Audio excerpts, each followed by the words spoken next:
Hello, Year Six. It's Miss Jobbins here. I hope you're all well and that you've been enjoying school on and off Cocoons A and B. And those of you in Cocoon C, you've been enjoying your English. I know it's all been a bit different this term, but I just wanted to say a massive well done and how proud I am of each of you.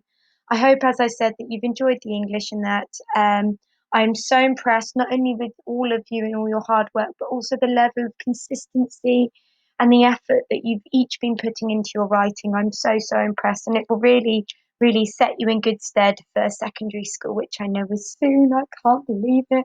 You know me crying always and saying how well done I am of you, but honestly, I do truly mean it. So let's get on with your final English section for this academic year.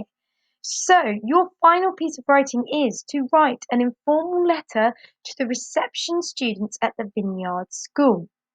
So here, as always, I've set it out on the very first, or should I say second slide, what each of the lessons entail. The first lesson today is all about research, and I'm going to take you through those sections now. So, your LO is to write an informal letter.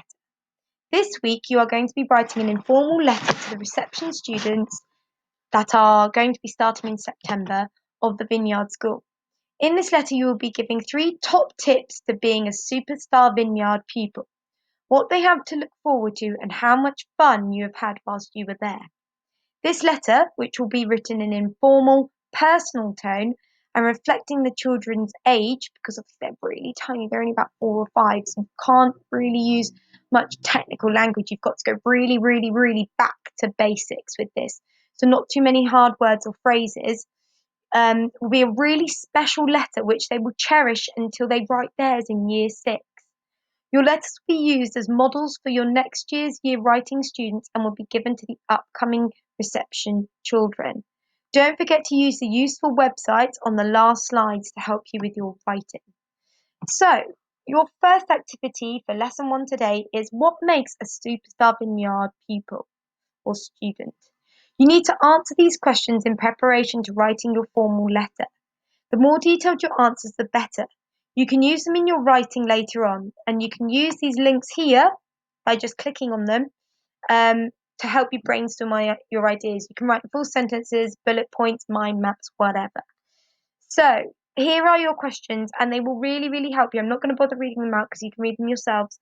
But if you are stuck with any of them, please let me know. Most of these are really about you reflecting on your time and what makes the superstar pupil. So is it resilience? Is it hard work? Is it making sure that you're a kind, caring person? Is it that you're always listening? All those sorts of key factors that make a superstar student. You could also reference here as well, like the Vineyard values as well.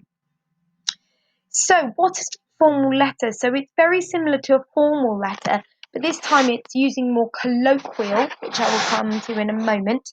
But you can also use your grammar resources PowerPoint to help you with words like that and anything else that might support you in your writing.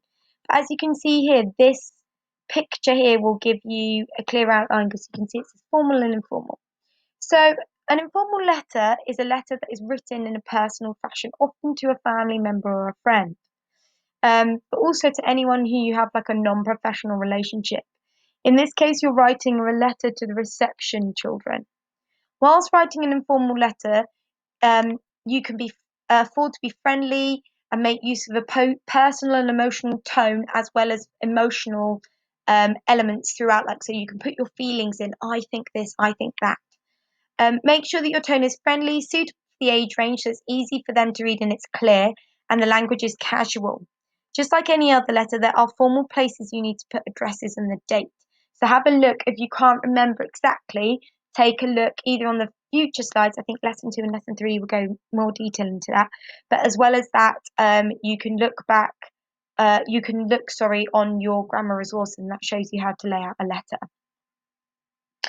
So, layout, format of an informal letter. Here it takes you through each of the key elements. The one thing it is missing is the addresses, but I will show you that.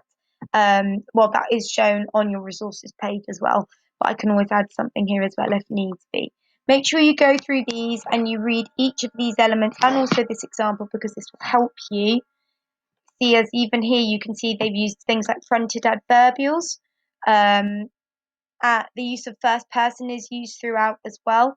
And it also just shows you the layout in more detail as well.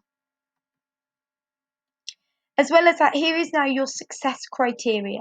Just like all the others, we've set you a challenge here. Now, your challenge for this, as well as including all of these, which looks like a lot, but honestly, you'll be putting them in anyway, because a lot of it is just like layout, the friendly tone, introduction, main paragraphs, vocab, conclusion, all the things that you have to include in a letter.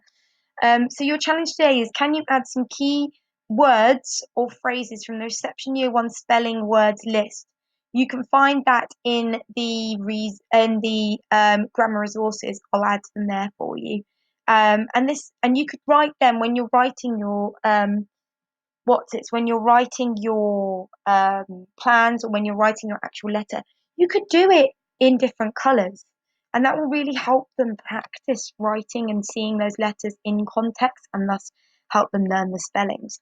So I hope today's been useful, and if there are any questions, please don't hesitate to get in touch with me, Miss J, today, because it is just me. So please, please, please don't hesitate to get in contact. I'm always there to help you. Have a lovely day, guys. Bye.